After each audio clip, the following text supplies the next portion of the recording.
Sophism is one of the first pre-Socratic philosophical schools in the ancient Greece in the 4th and 5th century before Christ existed. The term sophism comes from the Greek sophos, which means wise or wisdom. At the beginning, rather than a movement or a school, it was a group of men who liked to question the universe and the existence of all humans. It originally meant the ability of expertise in a specific knowledge, but later this movement consisted of teaching virtue and excellence to rich young people, persuading them about the nature of language and culture, obtaining fame and money. The most important representatives of this movement are Protagoras, Gorgias, Antiphon, Hippias, Prodicus, and Thrasymachus. From a metaphysical point of view, Sophists believed that they could explain existence without looking at any principles outside phenomena, but by getting the observer into the phenomenal world. They thought that reality was not only perceived, neither one's power to perceive it, but the attempt to set existence or non-existence to what one feels. Reality is how we sense it, not how it's said. Gorgias claimed that nothing exists, and if it does exist, then we cannot know it, or if we know it, then it cannot be communicated. Plato, on the other hand, is a metaphysical dualist. He believes that in order to explain reality, one must appeal to two radically different sorts of substances: material, which is visible stuff, and immaterial, substance, which is the invisible, which, compared to the sophist, he asks for evidence, not only perceptions. Sophist arguments feels more reasonable, as reality is not the same for everyone, it's how we sense the world that surrounds us. Sophists said that they could answer all questions and usually made their arguments without values or real content.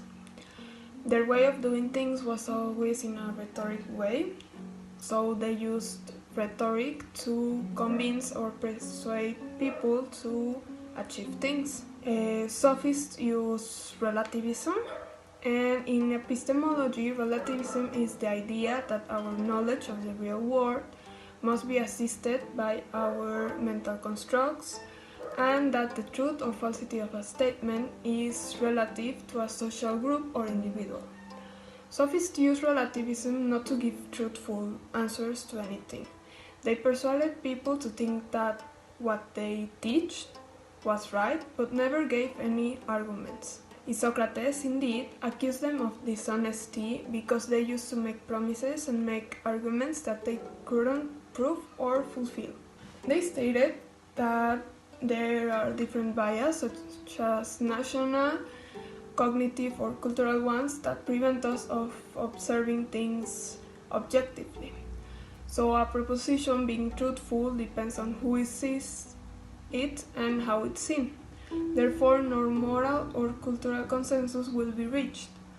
But there are many people that think that the way sophists think, like that the truth depends on the point of view of someone, was wrong. In fact, there exists the term sophistry, that means using clever arguments that sound convincing and true, but in fact are false. Sophists attacked the traditional concept of rights. They replaced the concept of justice with the concept of force. When the people started gaining power in democracy, the Sophists took the chance to discredit political rights. They didn't believe in justice as democracy called, but instead that to be just and virtuous was merely to be successful. The good was to ensure as much possessions as possible for your individual without considering the means used to get them. The philosopher Nietzsche noted, the border between good and evil disappears. That is sophistics. As a result, the two major themes which philosophy develops in order to distinguish the good side from the bad side are cancelled out by sophistics, in such a way that ethics is displaced. The sophistical alter ego is the one that drags ethics onto the political terrain. By this, I mean, the sophists believed that the people who should be in charge of the political and democracy are the ones that are stronger. They thought that the ones that were stronger were the ones that should take the decision, and as they used to say, the weak ones would follow. By alter ego, I mean the way they create fallacies, such as the term of wisdom, that the wisdom is to teach people to be dishonest and to win arguments in debates thanks to that.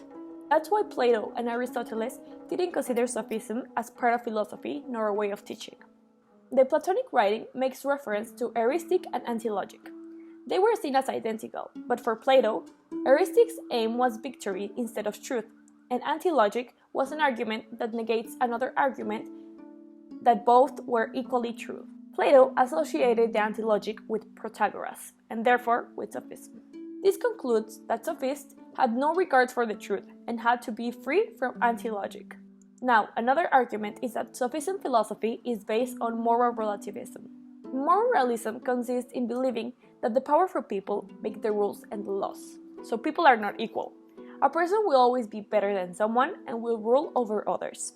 For relativism, we can say that sophists have a pessimistic vision of reality. Since there is nothing objective and it's possible to distinguish good from evil for Socrates, who will criticize them, in addition, he will go against their relative theories because sophists base their vision on the sensitive perception of things. So for them, the existence is irrational and mysterious. It is not only the definition of philosophy in general which is dependent on the sophistics, but also the distinction between good and bad philosophy. The Sophists were known as the founders of the aesthetic development.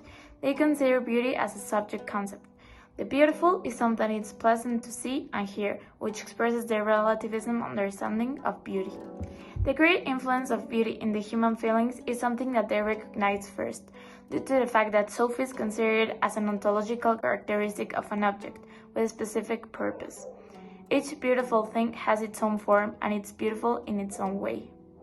On the other hand, Socrates later developed the problems of aesthetics. He presented the criteria for judging a person based on their human virtues.